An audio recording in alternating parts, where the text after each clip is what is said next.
ਪੰਜਾਬੀ ਪਿਆਰਿਓ ਜੀਵਨ ਜੋਗਿਓ ਜੁਗ ਜੁਗ ਜੀਵੋ।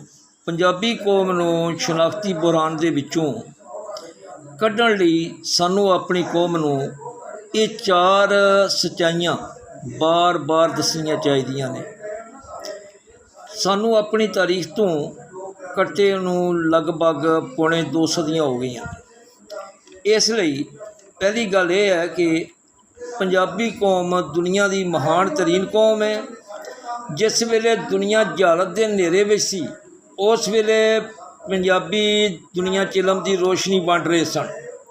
ਹੜੱਪਾ ਦੀਆਂ ਗੁੰਗੀਆਂ ਮੋਹਰਾਂ ਗਵਾਹ ਨੇ। ਦੁਨੀਆ ਨੂੰ ਪਹਿਲਾ ਰਸਮੁਲ ਖਤ ਯਾਨੀ ਲਿਪੀ ਤੁਸਾਂ ਪੰਜਾਬੀਆਂ ਦਿੱਤੀ। ਬਹਿਰੀ ਰਸਤੇ ਸਾਡੇ ਵਪਾਰੀਆਂ ਨੇ ਯੂਰਪ ਤੱਕ ਤਜਾਰਤ ਕੀਤੀ। ਸ਼ਹਿਦ ਦੀ ਥਾਂ 'ਤੇ ਲੋਕਾਂ ਨੂੰ ਗੁੜ ਬਣਾ ਕੇ ਦਿੱਤਾ ਕਿਉਂਕਿ ਇਹਦੀ ਘਾਟ ਪੈ ਰਹੀ ਸੀ। ਲੋਹੇ ਦਾ ਇਸਤੇਮਾਲ ਦੱਸਿਆ। ਸ਼ਹਿਰਾਂ ਦੇ ਆਲੇ ਦੁਆਲੇ ਫਸੀਲਾਂ ਬਣਾਉਣੀਆਂ ਦੱਸੀਆਂ। ਔਰ ਸਾਡਾ ਮਾਸ਼ਰਾ ਵੀ ਮਾਦਰਸਰੀ ਮਾਸ਼ਰਾ ਸੀ। ਉਹ ਔਰਤ ਦਾ ਮਕਾਮ ਅਤੇ ਇੱਜ਼ਤ ਮਾਸ਼ਰੇ 'ਚ ਬਹੁਤ ਜ਼ਿਆਦਾ ਸੀ। ਔਰਤ ਬਹੁਤ ਜ਼ਿਆਦਾ ਬਾ ਅਖਤਿਆਰ ਸੀ। ਪਹਿਲੀ ਕਿਤਾਬ ਵੀ ਜਿਹੜੀ ਹੈ ਉਹ ਵੀ ਸਾਡੇ ਪੰਜਾਬ ਵਿੱਚ ਹੀ ਦਰਿਆ ਸਵਾਂ ਕਿਨਾਰੇ ਲਿਖੀ ਗਈ। ਹੜੱਪਾਈ ਤਹਿਜ਼ੀਬ ਜਿਹਦੇ 'ਤੇ ਅੱਜ ਯੂਰਪੀ ਮੁਫੱਕਿਰੀਨ ਵੀ ਮੁਤਫਿਕ ਨੇ। ਦੁਨੀਆ ਦੀ ਕਦੀਮ ਤਰੀਨ ਸਭ ਤੋਂ ਪੁਰਾਣੀ ਤਹਿਜ਼ੀਬ ਸਿਕੰਦਰ ਮਕਦੂਨੀ ਵਰਗੇ ਨਾਸੂਰ ਦਾ ਬੂਥਾ ਵੀ ਅਸਾਂ ਹੀ ਭੰਨਿਆ। ਦੂਜੀ ਗੱਲ ਇਹ ਹੈ ਕਿ ਇਤਨਾ ਕੁਝ ਦੁਨੀਆ ਲਈ ਕਰਨ ਦੇ ਬਾਵਜੂਦ ਵੀ ਬੀਤੇ 1000 ਸਾਲ ਤੋਂ ਸਾਡਾ ਇਸਤਹਿਸਾਲ ਕੀਤਾ ਜਾ ਰਿਹਾ ਹੈ।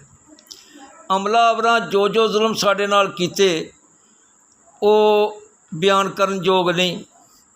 ਉਹਨਾਂ ਬਾਰੇ ਪ੍ਰੋਫੈਸਰ ਅਜ਼ੀਜ਼ੁਦੀਨ ਦੀ ਕਿਤਾਬ ਪੰਜਾਬ ਪਰ ਬਰੂਨੀ ਹਮਲਾਵਰ ਅਤੇ ਡਾਕਟਰ ਮੁਬਾਰਕ ਅਲੀ ਦੀਆਂ ਕਿਤਾਬਾਂ ਵਿੱਚ ਤੁਸੀਂ ਪੜ੍ਹ ਸਕਦੇ ਹੋ।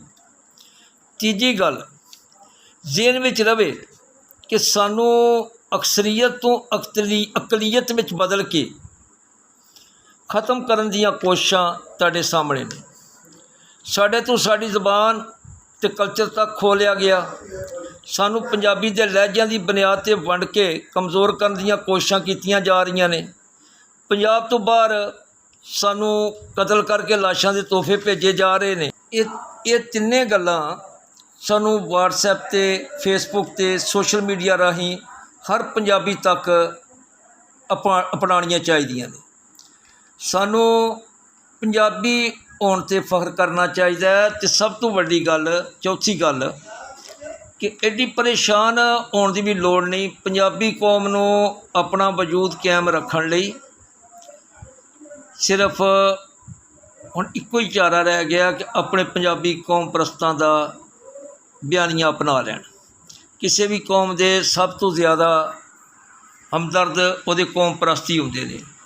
ਅਸੀਂ ਆਪਣੇ ਆਪ ਨਾਲ ਅਤੇ ਆਪਣੇ ਰੱਬ ਨਾਲ ਵਾਅਦਾ ਕਰ ਚੁੱਕੇ ਹਾਂ ਕਿ ਆਪਣੀ ਜ਼ਬਾਨ ਕਲਚਰ ਅਤੇ ਕੌਮ ਬਚਾਉਣੀ ਹੈ ਔਰ ਇਨਸ਼ਾਅੱਲਾ ਬਚਾ ਕੇ ਦੱਸਾਂਗੇ। ਔਰ ਕੌਮ ਨੂੰ ਵੀ ਬੇਨਤੀ ਹੈ ਕਿ ਸਾਡਾ ਸਾਥ ਦੇਵੇ। ਜੀਵੇ ਪੰਜਾਬ ਸਦਾ ਜੀਵੇ।